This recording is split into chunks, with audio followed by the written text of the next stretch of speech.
ప్రముఖ వైద్యులు doctor Thomas గారు. ధన్యవాదాలు అధ్యక్ష. ఇది రాజకీయ అంశం కాదు అధ్యక్ష, ఇది లక్షలాది మహిళల ప్రాణాలకు సంబంధించిన చాలా ముఖ్యమైన అంశం అధ్యక్ష. 2024లో సౌత్ ఏషియా జర్నల్ ఆఫ్ క్యాన్సర్లో వచ్చిన స్టడీస్ ప్రకారం అధ్యక్ష, గర్భాశయ క్యాన్సర్ మన భారతదేశంలో చాలా తీవ్రమైన ఆరోగ్య సమస్యగా మారింది అధ్యక్ష. అలాగే 2025లో Journal of Cancer Policy report ప్రకారం మన దేశంలో మహిళలకు వచ్చే క్యాన్సర్లో ఇది 2వ అతిపెద్ద ప్రమాదకరమైన క్యాన్సర్ అధ్యక్ష. రీసెంట్ స్టాటిస్టిక్స్ ప్రకారం చాలా బాధాకరంగా ఉంది. మన దేశంలో ప్రతి సంవత్సరం సుమారుగా 1,25,000 మందికి ఈ కొత్త కేసులు హెచ్పివి కేసులు వస్తున్నాయి అధ్యక్ష. అదే సమయంలో సుమారుగా 35,691 మంది మహిళలు ప్రతి సంవత్సరం ప్రాణాలను కోల్పోతున్నారు అధ్యక్ష. అంటే ప్రతి నిమిషానికి 15 మంది మహిళలు ఈ క్యాన్సర్ ద్వారా చచ్చిపోతున్నారు అధ్యక్ష. ఇది నిజంగా చాలా ఆందోళన కలిగించే విషయం అధ్యక్ష. ఈ వ్యాధికి ప్రధాన కారణం హెచ్పివి వైరస్ అంటాం అధ్యక్ష. మన దేశంలో సుమారుగా 5 నుంచి 6.6% మహిళల్లో ఈ వైరస్ ఉందని అంచనా అధ్యక్ష. మన ఆంధ్రప్రదేశ్ పరిస్థితి కూడా అంత మంచిగా లేదు అధ్యక్ష. మన రాష్ట్రంలో ప్రతి సంవత్సరం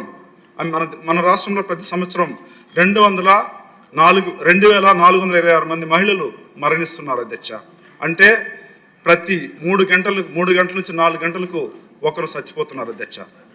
గత 5 సంవత్సరాలుగా చూసామంటే 12,130 మంది మహిళలు ఆంధ్రప్రదేశ్లో చనిపోయారు అధ్యక్ష. ప్రస్తుత రాష్ట్రంలో సుమారుగా 32,657 మంది మహిళలు ఈ వ్యాధి ద్వారా బాధపడుతున్నారు అధ్యక్ష. ముఖ్యంగా ఈ వ్యాధి 30 నుంచి 60 సంవత్సరాల మహిళల్లో ఎక్కువగా ప్రభావితం చేస్తుంది అధ్యక్ష. చెప్పండి సార్, స్టాటిస్టిక్స్ కాదు, మీరు అడగాలనుకుంటున్నారు. నేను చెప్పేస్తాను అధ్యక్ష. గ్రామాల్లో అవగాహన లేకపోవడం, పరీక్షలు సరిగ్గా నిర్వహించకపోవడం వల్ల దీన్ని మనం గుర్తించలేకుండా పోతున్నాం అధ్యక్ష. దీనికి మెయిన్గా వ్యాక్సిన్ అవైలబుల్లో ఉంది అధ్యక్ష. 2 వ్యాక్సిన్ అవైలబుల్ ఉంది, సెర్వాక్స్ అని చెప్పేసి, అదేవిధంగా సెర్వారిక్స్ అనే వ్యాక్సిన్ అవైలబుల్గా ఉంది. ఇది మెయిన్గా మనము 9 సంవత్సరాల నుంచి 14 సంవత్సరాల బాలికలకి ఇమీడియట్గా స్టార్ట్ చేస్తే ఈ వ్యాధి నుంచి మనం కంప్లీట్గా మనం క్యూర్ చేసుకోవచ్చు అధ్యక్ష. ఇది మామూలుగా ప్యాప్స్మియర్ టెస్ట్ అని, అదేవిధంగా హెచ్పివి డిఎన్ఏ టెస్ట్ అని చెప్పి 2 కూడా చేస్తే ముందుగానే కనుక్కుంటే దీన్ని కంప్లీట్గా క్యూర్ చేయొచ్చు అధ్యక్ష.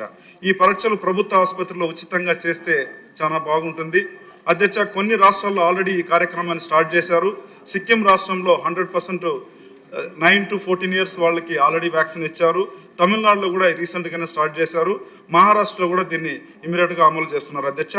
ఇదే విధంగా మనం కూడా ప్రభుత్వ హాస్పిటల్లో ప్యాప్స్మియర్ చేసి ఈ వ్యాధిని గుర్తించి వాళ్ళకి వ్యాక్సిన్ స్టార్ట్ చేస్తే మంచిగా ఉందని చెప్పి నా కోరిక అధ్యక్ష. ఆశా వర్కర్లు, ఏఎన్ఎం వీళ్ళని తీసుకొని అవగాహన పెంచితే చాలా బాగుంటుంది అధ్యక్ష. 2026-27 బడ్జెట్లో ప్రస్తుతం మనం సుమారుగా 19,306 కోట్లు కేటాయించాం అధ్యక్ష.